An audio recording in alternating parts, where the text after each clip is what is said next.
Hello guys, দেখো আমি এখন দুপুরবেলায় আমি রেডি হয়ে গেছি খাবার জন্য। এবারে আমি রান্নাঘরে যাব খাবার পাড়তে। আজকে হচ্ছে জয়মঙ্গলবার, তো জয়মঙ্গলবারে পুজো করেছি, তার জন্য আমি আজকে ভাত খেতে পারবো না।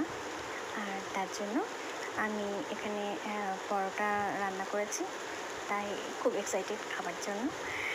এই যে নিয়ে নিচ্ছি আমি দুটো পরোটা, আর তার সাথে হচ্ছে তরকারি।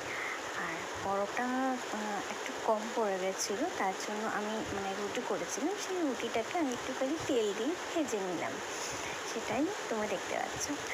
আর টাটা করছি মাঝে মাঝে। আমার রুটি ভাজা হয়ে গেছে, এরপরে আমি খেতে যাবো। টাটা। এবারে আমি খেতে যাচ্ছি। এটা হচ্ছে আমার বেডরুম, দেখতে পাচ্ছ। আমি বসে গেছি খাবার নিয়ে, সঙ্গে জলের বোতল। আর খুব তাড়াতাড়ি করে খাচ্ছি, কারণ মেঘ করে এসছে, মনে হচ্ছে বৃষ্টি হবে। আর ওই জন্যেই তাড়াতাড়ি করে খাবার খাচ্ছি। আর এমনিতে লুচি পরোটা এগুলো আমার খুব একটা পছন্দের খাবার নয়, কারণ ভাতটা আমি খুব বেশি ভালোবাসি, তার জন্য দেখতে পাচ্ছি। তো আমি তাতে করে খাচ্ছি। বাইরে ভিউটা দেখো, বৃষ্টি আসছে করছে, মেঘ করে আছে পুরো। আমার খাওয়া হয়ে গেছে।